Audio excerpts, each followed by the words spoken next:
Good morning to all of you. आज की class start करते हैं हम लोग। सलोनी विश्वकर्मा, गुड मॉर्निंग बेटा। Arpit Shukla, very good morning. Comment box में आप लोग प्रॉपरली मेंशन करते रहेंगे हमें। तो स्टार्ट करते हैं क्लास आज की हम लोग। अब जैसा कि पिछली क्लास में मैंने आपको रिफ्लेक्शन पर बेस्ड कुछ क्वेश्चंस की प्रैक्टिस कराई थी। बहुत बेसिक क्वेश्चंस थे वो, सिर्फ रिफ्लेक्शन पर ही बेस्ड थे। लॉ ऑफ रिफ्लेक्शन आपको हम समझा चुके हैं। उसी लॉ ऑफ रिफ्लेक्शन पर ही जो है हम लोगों ने कुछ पर्टिकुलर क्वेश्चंस को देखा था। ठीक है, एक दो क्वेश्चन और देखते हैं उसी पर, और उसके बाद हम लोग आते हैं अपने मेन टॉपिक पर, यानी कि इमेज का फॉर्मेशन सीखेंगे। तीन प्रकार के मिरर्स हम लोगों को पढ़ने होते हैं, प्लेन, कॉनकेव एंड कॉन्वेक्स। ठीक है, इन तीनों मिरर्स में हम लोग इमेज के फॉर्मेशन को डिस्कस करेंगे और उसी पर बेस्ड जो क्वेश्चंस आएंगे उनकी प्रैक्टिस करेंगे। ठीक है, तो चले एक और क्वेश्चन करते हैं लॉ ऑफ रिफ्लेक्शन पर। ठीक, उसके बाद हम लोग आएंगे अपने इमेज के फॉर्मेशन पर। तो एक क्वेश्चन बहुत ही बेसिक से ले रहे हैं। आप लोग जानते होंगे पैराबोला, सब लोगों को मालूम है पैराबोला। पैराबोला की बेसिक इक्वेशन हम लोग जानते हैं। ठीक है, क्वेश्चन में आपको दिया गया है कि एक पैराबोलिक मिरर है जिसकी equation y equal to 2x² दी गई है। ठीक है, यानी हमारा जो पैराबोला है उस पैराबोला की इक्वेशन जो है वो y इक्वल टू 2x²। ठीक, ऐसे ही किसी पैराबोलिक मिरर को जो है आपको फिगर में बना करके दिखाया गया है। मान लो कि ये x और ये y का एक कोऑर्डिनेट एक्सिस सिस्टम है। ठीक है भाई, सब लोग अच्छे तरीके से जानते हैं कि y equal to 2x² is the equation of parabola. Dinkar Sharma, good morning बेटा। ठीक है, y equal to 2x² is a equation of parabola. और ये पैराबोला जो है कुछ इस प्रकार से बनेगा। आपको ये क्वेश्चन में बना करके दिया गया है। ठीक है, आपको इक्वेशन एक्चुअली में यहां पर बनाने की जरूरत नहीं है। This is the part of question. Question में आपको ये फिगर ऑलरेडी बना हुआ दिया गया है। ठीक, ऐसा कोई एक मिरर है जिसका अंदर वाला सरफेस जो है वो पॉलिश्ड है और बाहर वाला जो सरफेस है वो स्मूथ है। इसे हम बोलते हैं पैराबोलिक मिरर। ठीक है भाई, हमारे इस पैराबोलिक मिरर की जो इक्वेशन है that equation is given y equal to 2x²। इतनी चीजें आपको क्वेश्चन में दी गई हैं। ये सरफेस स्मूथ है, मतलब रिफ्लेक्टिंग सरफेस है, और अंदर का जो सरफेस है वो पॉलिश्ड है, बाहर का जो सरफेस है वो स्मूथ है। वहां से आपको रिफ्लेक्शन कराने होंगे। ठीक है भाई, अर्पित शुक्ला, सलोनी विश्वकर्मा, दिनकर शर्मा, आप सब लोग जो है क्वेश्चन को देख पा रहे होंगे। आपको ये बना बनाया क्वेश्चन जो है दिया जाएगा। अब देखिए क्वेश्चन की कंडीशन क्या है उसको समझिए और फिर उसके बाद हम लोग इसको सॉल्व करते हैं। बढ़िया क्वेश्चन है, ध्यान से देखिएगा। क्वेश्चन में ये बोला गया है कि कोई एक लाइट की रे है जो एक्स एक्सिस के पैरेलल आकर के हमारे इस मिरर के ऊपर इंसिडेंट हो रही है। यानी incident ray is parallel to the X axis as shown in the figure. Figure में आपको उसने बना करके दे दिया है कि एक्स एक्सिस के पैरेलल कोई एक लाइट की रे ये भाई आई और मिरर के इस पर्टिकुलर पॉइंट पर जाकर के इंसिडेंट हो गई। Clear? And after reflection this reflected light ray becomes parallel to the Y axis.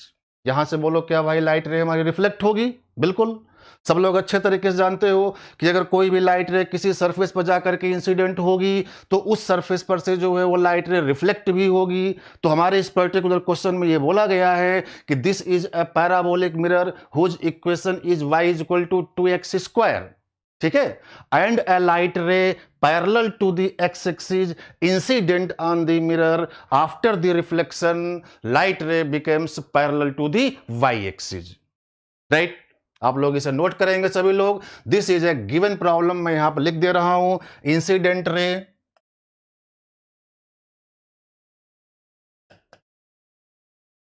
Is parallel to X axis.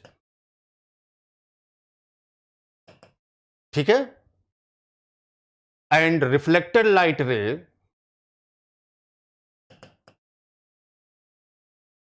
Is parallel to Y axis.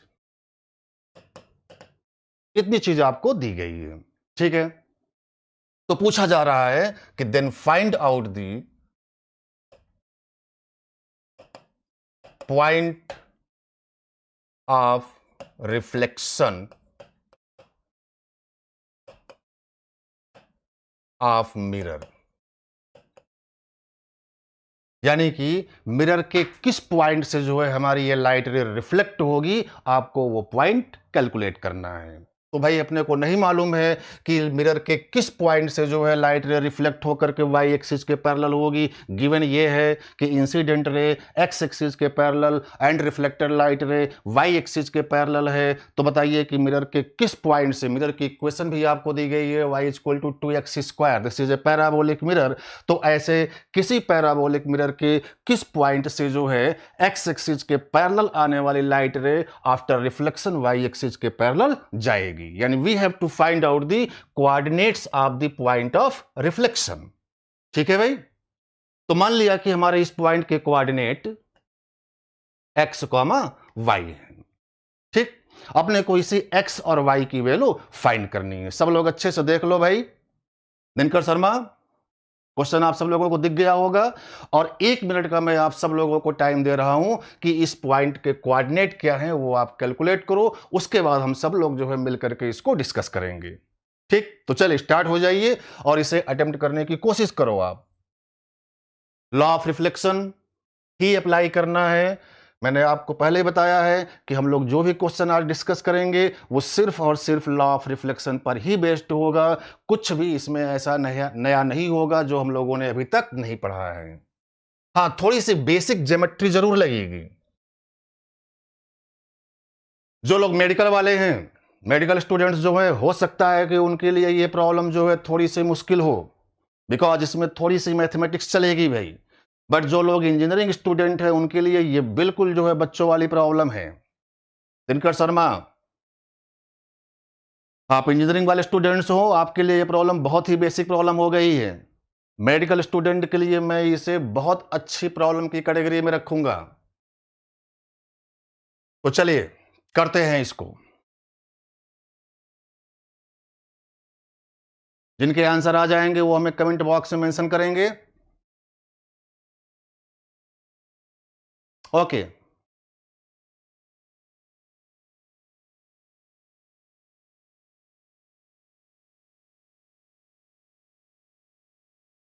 Very good morning बेटा।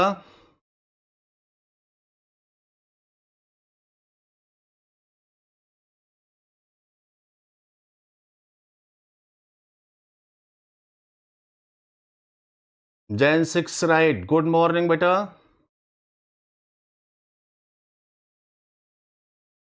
Guest user, very good morning बेटा।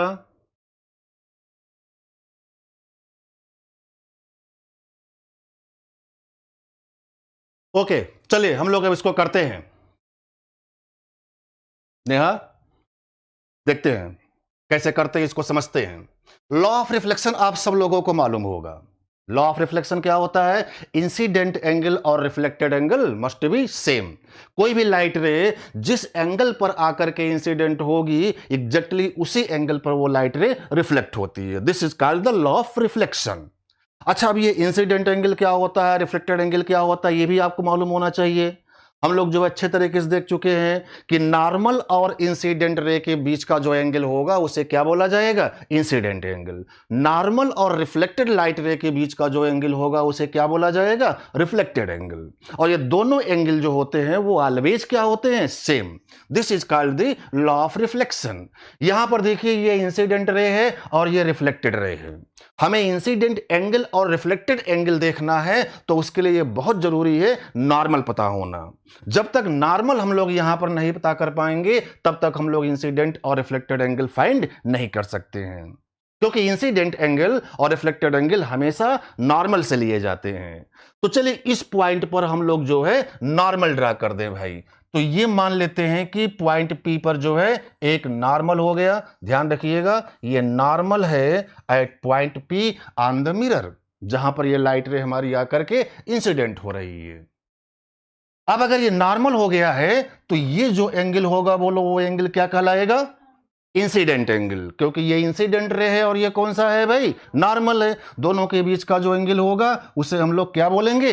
Incident angle. Clear है ये? Jain 6 okay बेटा, बेटा ये optics का topic चल रहा है और ऑप्टिक्स में हम लोग अभी रिफ्लेक्शन स्टार्ट किए हैं, स्टार्ट ही हुआ है, बिल्कुल बेसिक से ही हम लोग जो है कर रहे हैं। ओके, आपकी ये फर्स्ट क्लास है, तो चलिए देखते हैं। तो ये हो गया इंसिडेंट एंगल, और ये रिफ्लेक्टेड रे है और ये नॉर्मल है, तो इन दोनों के बीच का जो एंगल होगा उसे क्या बोलोगे आप? Reflected angle. कितना होना चाहिए रिफ्लेक्टेड एंगल? थीटा के इक्वल, क्योंकि इंसिडेंट एंगल और रिफ्लेक्टेड एंगल क्या होता है? सेम। ये तो हमने लगा दिया यहां पर लॉ ऑफ रिफ्लेक्शन। ठीक है, अब आते हैं हम लोग अपनी प्रॉब्लम पर। This is the normal. अच्छा भाई, ये जो हमारा पैराबोलिक मिरर है, हमारे इस पैराबोलिक मिरर की इक्वेशन जो है वो आपको दी गई है y इक्वल टू 2x²। अब थोड़ी सी यहां पर मैथमेटिक्स है, फिजिक्स तो जितनी लगनी थी वो लग गई, फिजिक्स केवल इतनी थी लॉ ऑफ रिफ्लेक्शन को अप्लाई करना, इंसिडेंट एंगल और रिफ्लेक्टेड एंगल को इक्वल कर देना। This is the physics. इसके आगे का जो काम है वो हमारा मैथमेटिक्स है। ठीक, इंजीनियरिंग वाले स्टूडेंट अच्छे तरीके से समझ पा रहे होंगे कि आगे कौन सी मैथमेटिक्स लगने वाली है। हाँ, मेडिकल वालों को थोड़ी सी प्रॉब्लम हो सकती है, आप उसे अगर समझेंगे तो आपको बात अच्छे से समझ में आएगी। अगर इस पॉइंट पर जहां पर ये लाइट रे हमारी इंसिडेंट हुई मिरर के पॉइंट P पर, जिसके कोऑर्डिनेट हमें फाइंड करने हैं x, y, अगर मैं उसी पॉइंट P पर एक टेंजेंट ड्रा कर दूं, टेंजेंट तो आप सब लोग समझते होंगे भाई, बिल्कुल ठीक है, इसके सरफेस को टच करते हुए जो हम लोगों ने एक लाइन खींच दिया, this line is called the tangent line. ये टेंजेंट लाइन हो गया है भाई। ठीक, और हम लोग अच्छे तरीके से जानते हैं कि टेंजेंट और नॉर्मल ऑलवेज क्या होते हैं? परपेंडिकुलर। ये टेंजेंट लाइन है और ये नॉर्मल लाइन है, तो क्या इन दोनों लाइनों के बीच का एंगल 90 डिग्री होना चाहिए? बिल्कुल होना चाहिए। अच्छा भाई, ये एंगल थीटा है, तो बताइए कि ये एंगल क्या होगा? सब लोग को बताना है ये एंगल क्या होगा भाई? 90 माइनस थीटा, क्योंकि टोटल एंगल कितना है? 90। तो 90 में से थीटा को निकाल दो, तो this is 90 minus theta. Clear? बात समझ में आई होगी। अच्छा भाई, ये 90 माइनस थीटा हो गया। ठीक, बहुत बढ़िया। ये वाला एंगल बताइए क्या होगा? ध्यान से देखो, ये एक राइट एंगल ट्रायंगल बन रहा है कि नहीं भाई? बिल्कुल। ये एंगल 90 माइनस थीटा और ये एंगल 90 डिग्री है, तो ये 90 माइनस थीटा, ये 90 डिग्री, तो ये वाला एंगल कितना हो गया? थीटा हो गया। क्लियर? दिनकर शर्मा, आरपी शुक्ला, सलोनी विश्वकर्मा, जैन सेक्स।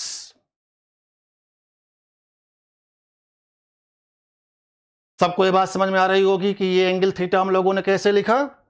ज्योमेट्री से आ गई थीटा। अच्छा भाई, अब ये टेंजेंट लाइन है और ये टेंजेंट लाइन हमारी एक्स एक्सिस से कितने एंगल पर इंक्लाइंड है? थीटा के एंगल पर इंक्लाइंड है।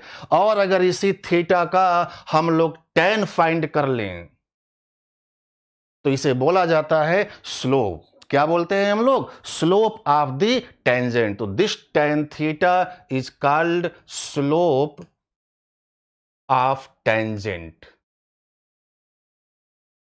ठीक है भाई, this is called slope of the tangent. अब किसी भी ग्राफ का जो स्लोप होता है वो मैथमेटिक्स में हम लोग जानते हैं डिफरेंशिएशन कहलाता है, dy बाई dx। हमारा ये जो ग्राफ है जिस पर हम लोगों ने टेंजेंट ड्रा किया है, उस ग्राफ की इक्वेशन कितनी है भैया? 2x²। This 2x² is the graph जिसका हम लोग स्लोप tan थीटा लिख रहे हैं। तो क्या ये स्लोप हम लोग dy बाई dx लिख सकते हैं? बिल्कुल। तो here we can write this is equal to dy by dx। ठीक है, 11वीं क्लास में आप सब लोग जो है इसको पढ़ करके आए होंगे। कोई y equal to F X का फंक्शन हो तो उस फंक्शन का जो स्लोप होता है, जिसे हम लोग डिफरेंशिएशन भी बोलते हैं, that is dy by dx। तो बस अब क्या करना है, इसी को डिफरेंशिएट कर लो। y इक्वल टू 2x² का डिफरेंशिएशन कर लेंगे तो हमारे इस टेंजेंट का क्या मिल जाएगा? स्लोप मिल जाएगा। क्लियर? तो इसका डेरिवेटिव जो है वो हम लोग करते हैं। 2 कांस्टेंट है, 2 बाहर रहेगा, और x² का डिफरेंशिएशन 2x। ठीक है भाई, x² का डिफरेंशिएशन 2x, तो 2 इंटू 2 इंटू x कितना आ गया भाई? ये 4x। कितना आ गया? 4x। क्लियर है ये बात, समझ में आ गई होगी ये।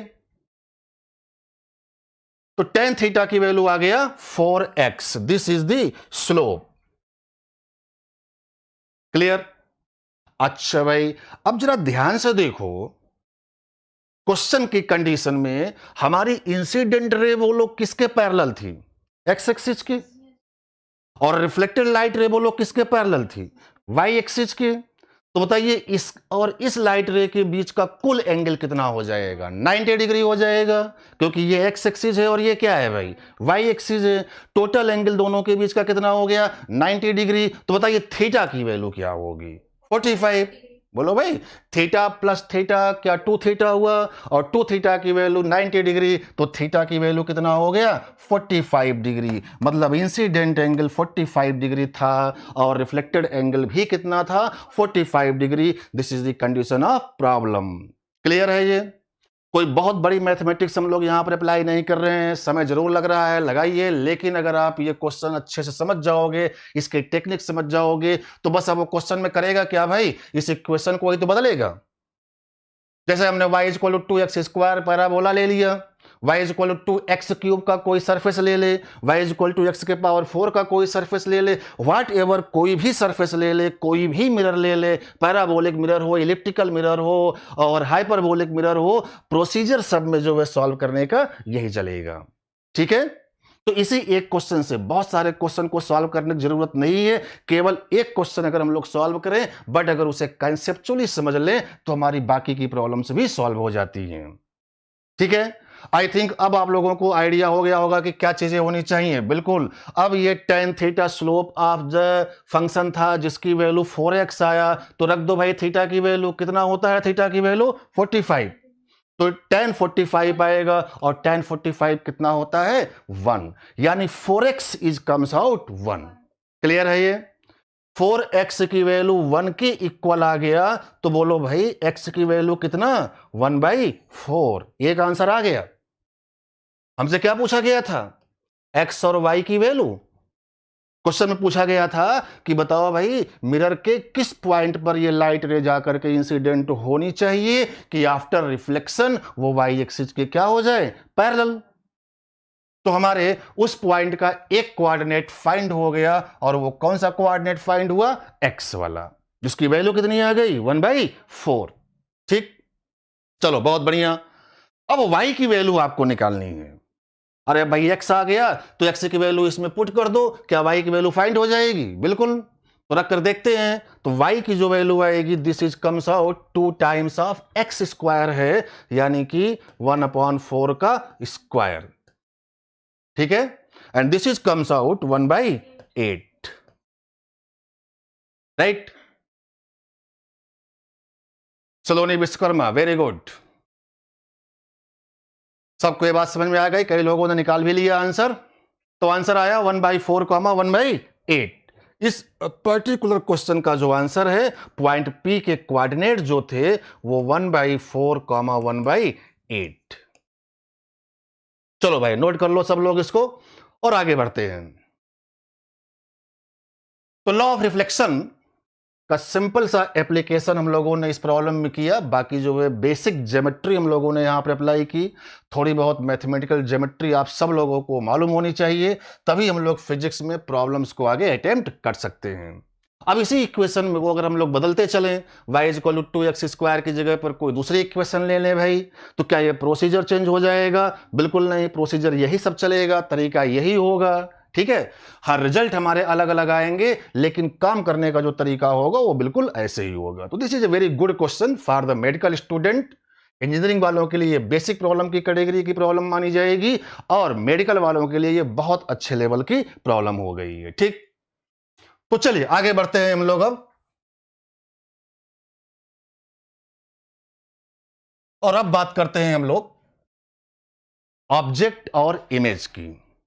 ठीक। How can we define optical object and optical image? Object और इमेज। तो सबसे पहली बात, ऑब्जेक्ट्स आर डिफाइन, नोट करेंगे सभी लोग इसको, with help of incident raise. हम लोगों को इस टॉपिक में दो रे पढ़नी है, one is incident ray and other is reflected ray. ठीक, तो याद रखिएगा कि कोई भी ऑप्टिकल ऑब्जेक्ट हमेशा इंसिडेंट रेज की हेल्प से ही डिफाइन किए जाते हैं। इंसिडेंट रेज पर आप हाईलाइट कर दो, objects are defined with help of the incident ray. Clear? नहीं आप समझ पा रहे हो? इंसिडेंट रे की हेल्प से जो है हम लोग ऑब्जेक्ट को डिफाइन करते हैं। कैसे डिफाइन करते हैं इस चीज को समझो। हमारी इंसिडेंट रेज जिस किसी भी पॉइंट पर मिले या एपियर्ड हो मिलते हुए, दो बातें होंगी, या तो एक्चुअल में मिलेगा या फिर हमें मिलते हुए वहां पर फील होगा, एपियर्ड होगा। बस जिस किसी भी पॉइंट पर इंसिडेंट रेज हमारी मिलती हैं या एपियर्ड होती हैं मिलते हुए, उसी पॉइंट को हम लोग बोल देते हैं वो ऑब्जेक्ट है। ठीक, तो मैं यहां लिख दे रहा हूं, इसे नोट करेंगे आप लोग। Point at which incident raise are meet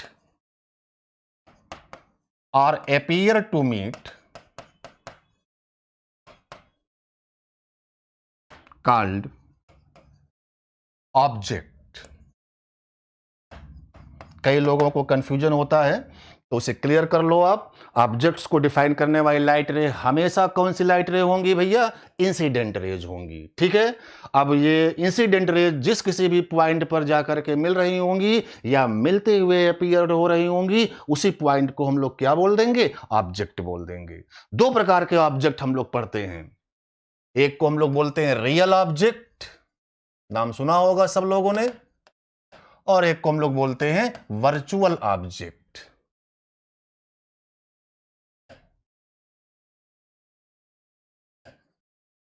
real object and virtual object. ठीक, अब रियल ऑब्जेक्ट क्या है, वर्चुअल ऑब्जेक्ट क्या है, उसको समझिए। अगर ये इंसिडेंट लाइट रेज हमारी जिस किसी भी पॉइंट पर वास्तव में मिलेंगी, उस पॉइंट को एक्चुअल में मिलेंगी, उस पॉइंट को हम लोग बोलेंगे रियल ऑब्जेक्ट, और जिस पर अपीयर्ड होंगी उसे हम लोग क्या बोल देंगे? Virtual object. ठीक है, तो नाम से ही क्लियर है, अगर एक्चुअली में मिलेंगी तो रियल ऑब्जेक्ट और अपीयर्ड होंगी तो वर्चुअल ऑब्जेक्ट। कौन सी लाइट रे भाई? बताना पड़ेगा, इंसिडेंट लाइट रेज। डायग्राम से अगर हम लोग इसको देखना चाहें तो देख सकते हैं। मान लो चलो भाई ये एक प्लेन मिरर है, this is a plane mirror. अब इस प्लेन मिरर के ऊपर मान लो कि इस प्रकार से जो है दो लाइट रे हमने ले आकर के इंसिडेंट कर दी। सबसे पहले ये बताइए कि जो दो लाइट रे आपको दिख रही हैं, ये कौन सी लाइट रे हैं? इंसिडेंट हैं कि रिफ्लेक्टेड लाइट रे हैं? इंसिडेंट हैं। और आप इंसिडेंट लाइट रेज की ही हेल्प से जो है ऑब्जेक्ट को डिफाइन करते हो, मतलब ये दोनों लाइट रे हमारी ऑब्जेक्ट को डिफाइन करेंगी। कैसे डिफाइन करेंगे? जिस पॉइंट पर मिलेंगी या अपीयर्ड होंगी उसी को हम लोग क्या बोलेंगे? ऑब्जेक्ट। तो बताइए कि ये दोनों लाइट रेज कहां पर मिल रही हैं? इस जगह पर। तो क्या यही ऑब्जेक्ट होगा? बिल्कुल। और कैसा ऑब्जेक्ट होगा? रियल की वर्चुअल? रियल। क्यों? क्योंकि ये एक्चुअली मिल रही हैं। आपको दिख रहा है कि यहां पे ये दोनों जो है लाइट रे एक्चुअली में मिल रही हैं, इसलिए हम लोग इसको क्या बोलेंगे? Real object. डायग्राम बना लो आप सब लोग। ऐसे अगर मान लो इस मिरर के ऊपर इस प्रकार से जो है मैंने लाइट रेज ले आकर के डाल दी। ठीक, ये दो लाइट रे लिया हम लोगों ने, और भी लाइट रे हो सकती है, मैं दो को ही दिखा रहा हूं अभी। हमारे उसी मिरर के ऊपर अगर लाइट रे इस प्रकार से आकर के गिरे तो ये पहली बात बताओ कि इंसिडेंट लाइट रे हैं कि रिफ्लेक्टेड लाइट रे हैं? तो your answer is incident light रे, और इन्हीं की हेल्प से हमारा ऑब्जेक्ट बनेगा। अब वो ऑब्जेक्ट जो बनेगा कहां पर बनेगा और कैसा होगा, तो उसके लिए मैंने आपको बताया कि ये दोनों जहां पर मिले या अपीयर्ड हो। ठीक, तो पहली बात तो ये बताओ कि क्या ये दोनों लाइट रे वास्तव में कहीं पर भी जाकर के मिल रही हैं क्या? नहीं। अगर हम लोग पीछे की ओर इनको बढ़ाते हुए जाएं तो ये फैलेंगी। ठीक है ना, वास्तव में दोनों लाइट रे कहीं पर भी जो है जाकर के मिल नहीं रही हैं। हां, अगर ये मिरर ना होता, मिरर के होने की वजह से ये रिफ्लेक्ट हो जाएंगी, लेकिन अगर ये मिरर ना होता तो क्या मिरर के पीछे इस किसी पॉइंट पर इनको मिलना चाहिए था कि नहीं? बिल्कुल, मतलब हमें अपीयर हो रहा है कि मिरर के ना होने पर यहां पर जाकर के मिल जाती, तो यहां पर अपने को अपीयर्ड हो रहा है कि ये दोनों लाइट रे मिरर के पीछे किसी इस पॉइंट पर जाकर के मिलेंगी, इसलिए इसी को हम लोग क्या बोलेंगे, ऑब्जेक्ट। अब बट यहां अपीयर्ड हो रही हैं तो कौन सा ऑब्जेक्ट होगा भाई, वर्चुअल। तो दिस इज वर्चुअल ऑब्जेक्ट। ये दो डायग्राम्स आप बना लो, this is for real and virtual object. ठीक, ओके बेटा। सलोनी विश्वकर्मा, मैंने आपको बताया कि objects are defined with help of the incident rays. लिख लिया होगा आप सब लोगों ने।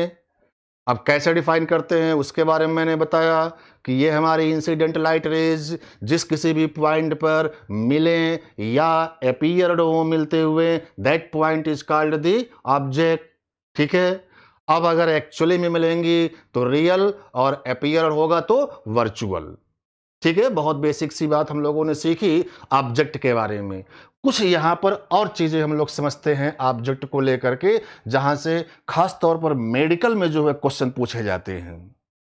आप अगर ध्यान से देखो, रियल ऑब्जेक्ट है तो क्या वो मिरर के सामने है, और वर्चुअल ऑब्जेक्ट है तो क्या वो मिरर के पीछे है।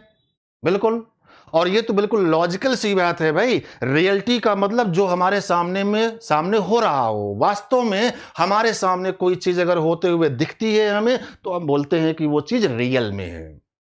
बट अगर हमें हमारे पीछे कोई होते हुए चीज दिखती है, हालांकि वो दिखेगी नहीं, हमारे पीछे अगर कोई चीज हो रही है तो हमें दिखेगी नहीं, बट हमें वो आभास हो रहा है कि हमारे पीछे ऐसा कुछ हो रहा है।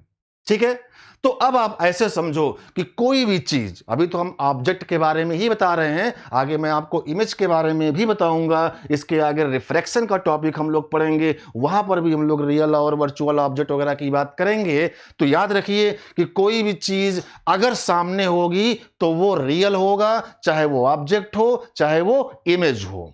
और कोई भी चीज अगर पीछे होगी, मिरर के पीछे होगी, तो वो हमेशा वर्चुअल होगी, चाहे वो ऑब्जेक्ट हो चाहे वो इमेज हो। तो इस बात को आप लोग यहां पर लिख लो, आगे के क्वेश्चन में ये बहुत हेल्प करने वाला है, क्योंकि वहां पर जो है आप लोग क्वेश्चन में कंफ्यूज होते हो कि ये रियल था कि वर्चुअल था। तो रियल और वर्चुअल को पता करने का एक सबसे आसान तरीका है कि अगर मिरर के सामने कोई भी चीज पड़ जाए, चाहे इमेज बने चाहे ऑब्जेक्ट रखा हो मिरर के सामने, तो वो श्योर है कि रियल होगा, और अगर मिरर के पीछे होगा तो वो श्योर है क्या होगा, वर्चुअल होगा। क्लियर है ये। दूसरी बात, रियल ऑब्जेक्ट में ये इंसिडेंट रेज बोलो हमारी क्या हो रही है, डाइवर्ज कि कन्वर्ज, डाइवर्ज हो रही है। Good, very good. तो ये हमारी इंसिडेंट रेज रियल ऑब्जेक्ट में डाइवर्ज हो रही हैं, और वर्चुअल ऑब्जेक्ट में इंसिडेंट रेज क्या हो रही हैं, कन्वर्ज। तो इस पॉइंट को आप लोग लिखो, क्योंकि ये क्वेश्चन मेडिकल में कई बार पूछा जा चुका है, तो इसको आप पॉइंट करेंगे। फॉर रियल ऑब्जेक्ट, मैं बोल रहा हूं, लिखिए आप सब लोग, for real object incident rays are diverge. For real object incident rays are diverge, and for virtual object incident rays are converge, right? Okay बेटा, जेन 6, वेरी गुड। लिख लिया आप सब लोगों ने। तो रियल ऑब्जेक्ट के लिए इंसिडेंट रेज हमारी डाइवर्ज होती हैं, जैसा कि फिगर में दिख रहा है, और वर्चुअल ऑब्जेक्ट के लिए इंसिडेंट रेज हमारी कन्वर्ज होती हैं, जैसा कि आपको फिगर में दिख रहा है। Now we discuss the image. Object हम लोगों ने समझ लिया, अब हम लोग इमेज की बात करते हैं। तो image are defined with help of reflected ray. ठीक, याद रखिएगा, ऑब्जेक्ट को इंसिडेंट रेज डिफाइन करती थी, और इमेज को कौन सी लाइट रे डिफाइन करेंगी, रिफ्लेक्टेड लाइट रे। कैसे, बिल्कुल वैसे ही, the point at which reflected ray meet or appear to meet is called image. तो क्या सीखा आपने कि इमेज को कौन से लाइट रे बनाएंगी भाई? रिफ्लेक्ट होने वाली लाइट रे। कैसे? वह पॉइंट पता कर लो जिस पॉइंट पर रिफ्लेक्ट होने वाली लाइट रे जाकर के मिल रही हो, या फिर मिलने का नाटक कर रही हो। मिलने का नाटक मतलब अपीयर। तो जहां पर अपीयर हो मिलते हुए या फिर एक्चुअली में मिले, that one point is called the image. ठीक, अगर वास्तव में मिलेंगी तो रियल इमेज कहलाएगा, और अपीयर होगा तो वर्चुअल इमेज। तो दो प्रकार की इमेज है भाई, real image and virtual image. ठीक, कोई आपसे पूछे कि रियल इमेज कैसे बनती हैं, तो आप बोलेंगे रियल इमेज के लिए रिफ्लेक्ट होने वाली लाइट रे का वास्तव में मिलना जरूरी है। और अगर कोई पूछे कि वर्चुअल इमेज कैसे बनती है, तो आप बोलेंगे कि वर्चुअल इमेज के लिए रिफ्लेक्ट होने वाली लाइट रे को अपीयर होना पड़ेगा मिलते हुए। और जिस किसी भी पोजीशन पर जो है ये रिफ्लेक्ट होने वाली लाइट रे मिलती हैं, that position is called the image. Clear? Diagrams इसको समझते हैं तो और थोड़ी सी क्लियरिटी आपको होगी। जो आपने लिखा उसी को हम लोग फिगर से समझते हैं। चलो प्लेन मिरर को ही लेकर के देखते हैं। मान लो भैया कि ये प्लेन मिरर है, ठीक है। मैंने एक रे डायग्राम यहां पर ये बना दिया है ऐसे। सबसे पहले तो आप लोग हमें ये बताओ कि ये जो पॉइंट है वो पॉइंट क्या है, ऑब्जेक्ट है कि इमेज है? ऑब्जेक्ट है। क्यों ऑब्जेक्ट है? क्योंकि ये दोनों इंसिडेंट रेज हैं, और इंसिडेंट रेज की हेल्प से हमेशा क्या बनता है? ऑब्जेक्ट। जहां पर मिलेगा वो ऑब्जेक्ट होगा, वास्तव मिल रहा होगा तो रियल, और अपीयर हो रहा होगा तो वर्चुअल। ठीक, ये बात हम लोग सीख चुके। तो दिस इज ऑब्जेक्ट। कैसा ऑब्जेक्ट है ये? रियल ऑब्जेक्ट है। हमें क्या बनाना है? इमेज। और हम अच्छे तरीके से जानते हैं कि इमेज को बनाने वाली लाइट रे कौन सी होती हैं? रिफ्लेक्टेड लाइट रे होती हैं। तो ये दोनों लाइट रे इंसिडेंट लाइट रे हैं। मिरर पर जाकर के इन पॉइंट्स पर इंसिडेंट हुई तो क्या पक्का वहां से रिफ्लेक्ट भी हुई होंगी? हाँ भाई, रिफ्लेक्ट भी हुई होंगी। लॉ ऑफ रिफ्लेक्शन को लगाते हुए आप रिफ्लेक्ट करा दो उनको। तो चलिए, लॉ ऑफ रिफ्लेक्शन के लिए क्या नॉर्मल चाहिए?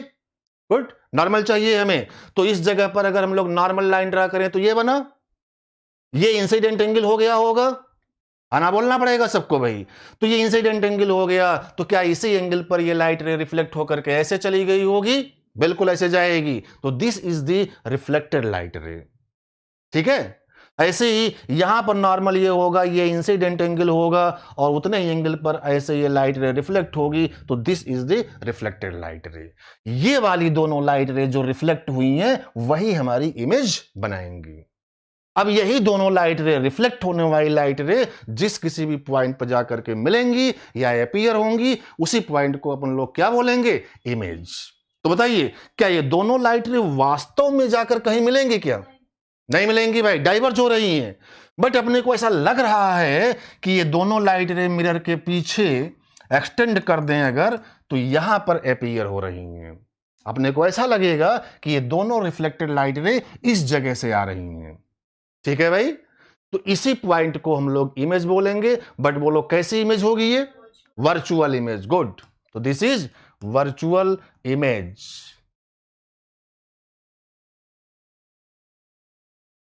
नोट कर लीजिए इसको। तो वर्चुअल इमेज का डायग्राम हम लोगों के सामने ये आ गया। अच्छा, मान लो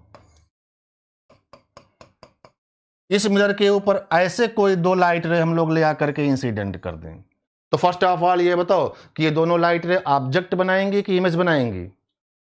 object, because this two are the incident rays. इनसे ऑब्जेक्ट बनेगा, और वो ऑब्जेक्ट कैसा बनेगा? रियल की वर्चुअल?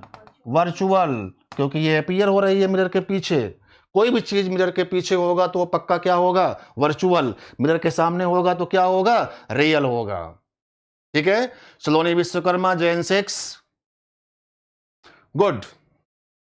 हमें चाहिए इमेज, तो क्या उसके लिए रिफ्लेक्ट होने वाली लाइट रे चाहिए? बिल्कुल। तो लॉ ऑफ रिफ्लेक्शन को फॉलो करते हुए हम लोग इसको और इसको रिफ्लेक्ट करा लेते हैं। तो ये रिफ्लेक्ट होकर के ऐसे जाएगी।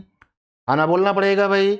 जिस एंगल पर इंसिडेंट हुआ उसी एंगल पर रिफ्लेक्ट हो गया, और एग्जैक्टली ऐसे ही यहां पर भी नॉर्मल ऐसे ड्रा कर लोगे। अब तो ये उसी एंगल पर रिफ्लेक्ट होकर के ऐसे निकल जाएगी। ये दोनों रिफ्लेक्ट होने वाली लाइट रे थी हमारी, और यही दोनों जो है इमेज का फॉर्मेशन करेंगी। और आप देख पा रहे होंगे कि ये दोनों रिफ्लेक्ट होने वाली लाइट रे इस पॉइंट पर जाकर के एक्चुअली में मिल रही हैं। कैसे मिल रही हैं भाई? एक्चुअली मिल रही हैं। ठीक है, विष्णुकांत पांडे, प्रणाम बेटा। तो ये हमारा इमेज हो गया भाई। कैसा इमेज हुआ?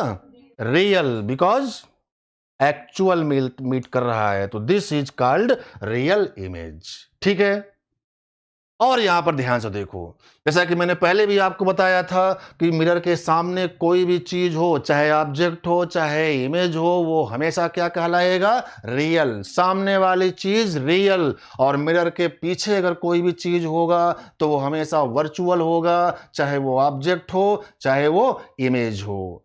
तो आप देख सकते हो कि मिरर के पीछे है ये इमेज। ये इमेज कहां है? मिरर के पीछे। इस फिगर में देखिए, मिरर के पीछे इमेज बन रही है, तो वर्चुअल है। ऐसे इस फिगर में देखिए, मिरर के सामने है इमेज, मिरर के सामने है इमेज, तो क्या है ये? रियल। ठीक है, तो मिरर के सामने होने वाली हर चीज जो है रियल होगी, और मिरर के पीछे बनने वाली हर चीज जो है वर्चुअल होगी। दूसरी बात देखिए, वर्चुअल इमेज के लिए देखिए, ये रिफ्लेक्ट होने वाली लाइट रे क्या हो रही है? डाइवर्ज की कन्वर्ज? वर्चुअल इमेज के लिए फिगर सब लोगों ने बना लिया होगा, बोर्ड पे सबके सामने फिगर पड़ा हुआ है। ठीक है ना भाई? तो ध्यान से देखिए, वर्चुअल इमेज में ये रिफ्लेक्ट होने वाली लाइट रे हमारी क्या हो रही है? डाइवर्ज हो रही है। और रियल इमेज में देखिए, ये रिफ्लेक्ट होने वाली लाइट रे क्या हो रही है? कन्वर्ज। ये दोनों रिफ्लेक्ट होने वाली लाइट रे कन्वर्ज हो रही हैं। तो रियल इमेज में रिफ्लेक्ट होने वाली लाइट रे कन्वर्ज होती हैं, और वर्चुअल इमेज में रिफ्लेक्ट होने वाली लाइट रे डाइवर्ज होती हैं। ये पॉइंट आपको याद रखने हैं, क्योंकि यहां पर से ऑब्जेक्टिव क्वेश्चन जो है बना करके पूछे जाते हैं। ठीक, क्वेश्चन में कैसे पूछेगा? लिख देगा फॉर रियल इमेज। क्वेश्चन में ऐसे ही बोलेगा फॉर रियल इमेज। अब चार ऑप्शन जो है ए बी सी डी वो दे देगा। किसी ऑप्शन में लिख देगा कि रिफ्लेक्टेड लाइट रेज कन्वर्ज, किसी में दे देगा रिफ्लेक्टेड लाइट रेज डाइवर्ज, किसी में दे देगा रिफ्लेक्टेड लाइट रे मे बी कन्वर्ज या डाइवर्ज, नन ऑफ दीज। ऐसे चार ऑप्शन अगर वो बना दे तो बोलो क्या आप आंसर पिकअप कर सकते हो? आना बोलना पड़ेगा भाई। आप बात समझ गए हो तो आपको आंसर मिल गया है। रियल इमेज के लिए हम लोग देख पा रहे हैं कि रिफ्लेक्टेड लाइट रे क्या हो रही हैं? कन्वर्ज। ठीक है, तो चाहो तो आप इसे याद रखो, या फिर अगर आप भूल जाओ तो ये डायग्राम बना करके हम लोग इनके ऑप्शंस को पिकअप कर सकते हैं। क्लियर है ये? तो हम लोगों ने ऑब्जेक्ट को सीखा और इमेज को सीखा। अब सबसे इंपॉर्टेंट बात जो आती है वो ये कि क्या कोई भी मिरर, क्वेश्चन के फॉर्म में आप इसको सुनो, कि क्या कोई भी मिरर किसी भी ऑब्जेक्ट की इमेज हमेशा बनाएगा या नहीं बनाएगा? Question is what? Can any mirror always form the image of any object? जैसे एग्जाम्पल के तौर पर मैं मान लो कि आपके सामने एक बहुत छोटा सा मिरर, प्लेन मिरर चलो लेते हैं। ये इतना छोटा सा मिरर है कि इनफैक्ट हमें ये मिरर ही दिखाई नहीं पड़ रहा है। मान लेते हैं कि 0.0000000 जितने जीरो लगा सकते हो लगाते चले जाओ। 1 मिलीमीटर की डायमेंशन का ये एक इतना स्मॉल मिरर है कि ये हमें मिरर ही दिखाई नहीं पड़ रहा है। ठीक, इतना स्मॉल मिरर है।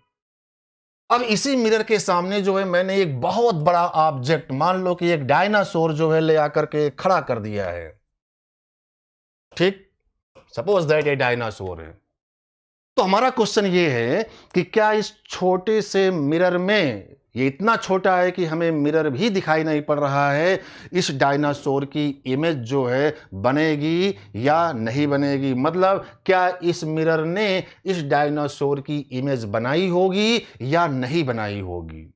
तो क्वेश्चन फिर से सुनिए, can any mirror always form the image of any object? तो आंसर इज यस, हमेशा इमेज बनेगी। मतलब इस छोटे से मिरर ने जो है इस बड़े से ऑब्जेक्ट की इमेज को बनाई होगी। दिनकर शर्मा, वेरी गुड, दिनकर शर्मा ने आंसर दिया बनेगी image, but we can not see. Very good, Dinkar Sharma का आंसर बिल्कुल राइट है, सही है। Saloni Vishwakarma, very good. विनय मौर्य, बनेगी। सबके आंसर बिल्कुल सही हैं, वेरी गुड।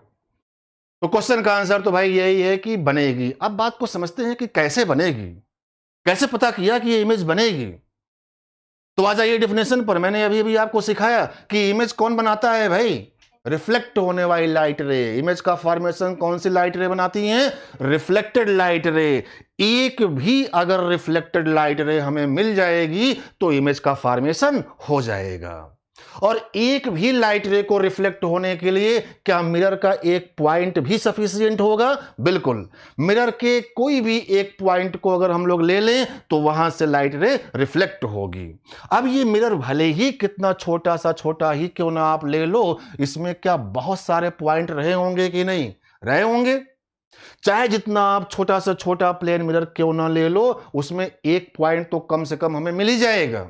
और अगर एक पॉइंट भी मिरर का हमें मिल गया तो उस जगह से लाइट रे हमारी रिफ्लेक्ट हो जाएगी। और अगर लाइट रे हमारी रिफ्लेक्ट हो गई उस जगह से तो पक्का वो इमेज का फॉर्मेशन कर देगी। यानी आंसर अपने को समझ में आ गया कि हर मिरर के द्वारा इमेज का बनना तो तय है। ठीक, जेन 6 बनेगी, वेरी गुड। विनय मौर्य, सबने आंसर बिल्कुल करेक्ट दिया है। अब क्वेश्चन ये आया कि क्या ये जो इमेज बनी ये दिखेगी भी कि नहीं?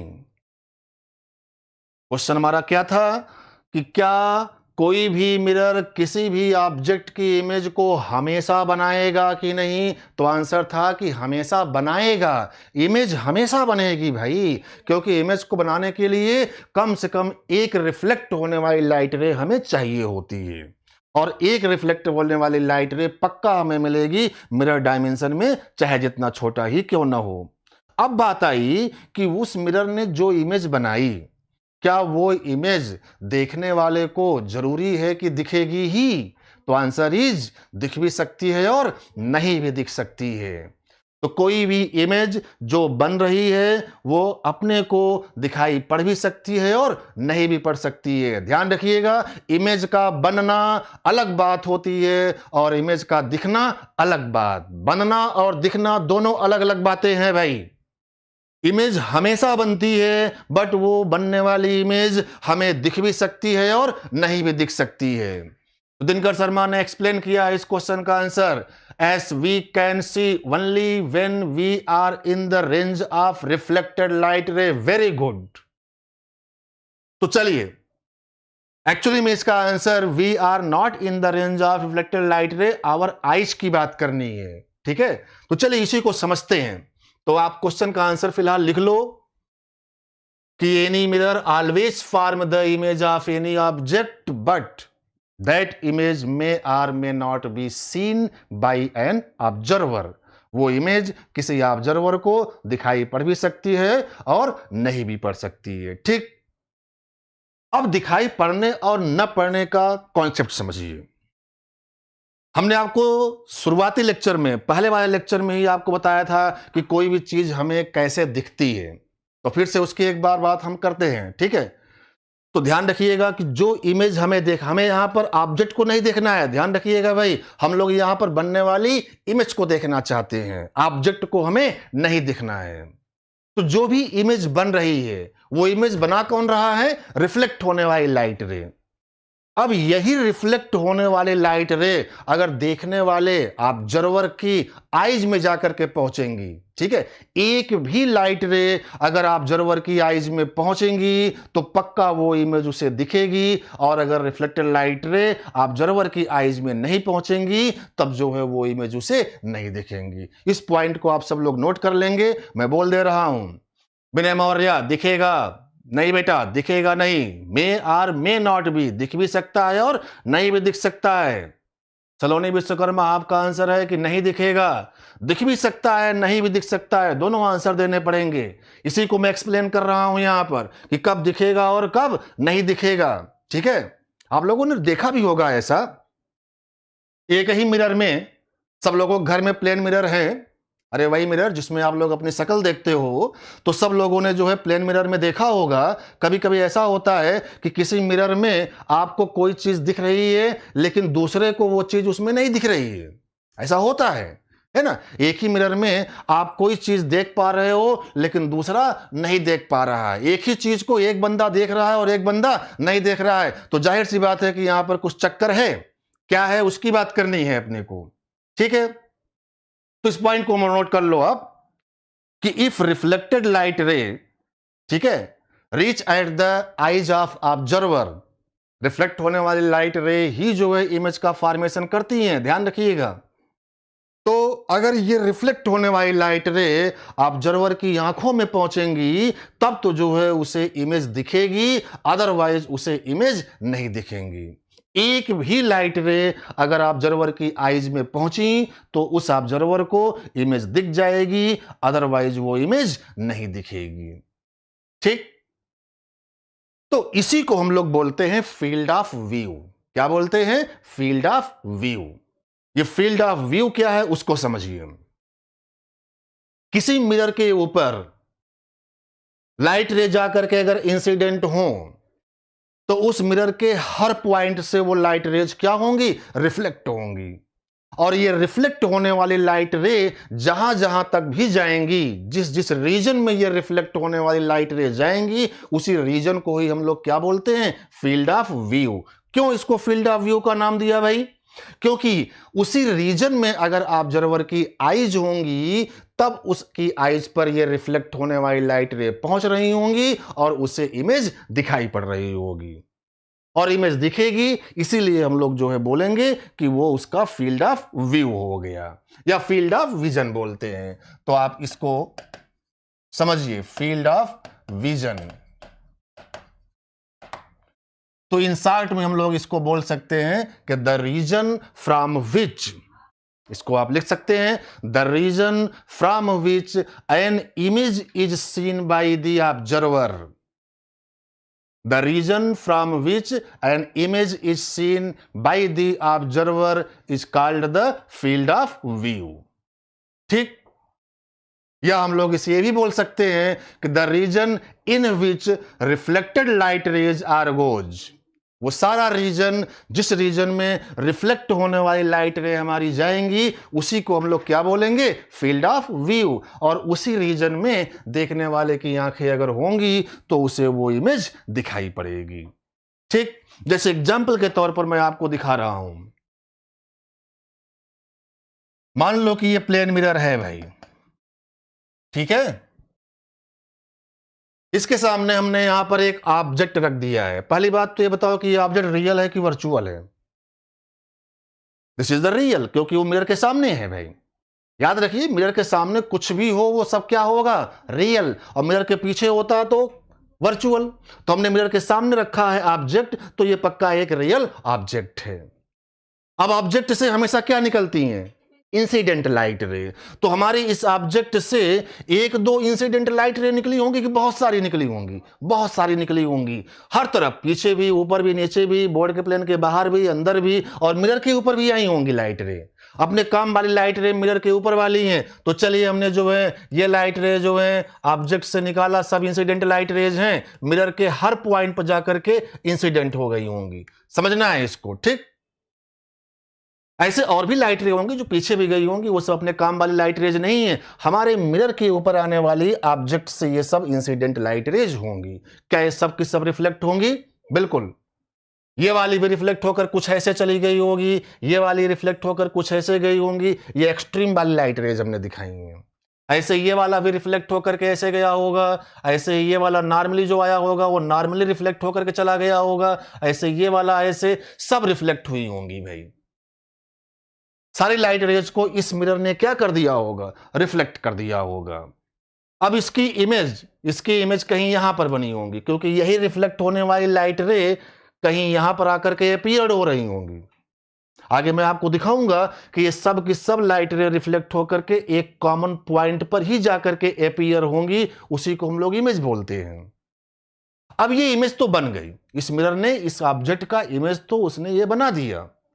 अब ये इमेज अगर किसी को देखना हो, ठीक है, तो बताइए कि वो बंदा कब देख पाएगा? जब उस देखने वाले की आंखें कहां हो भाई?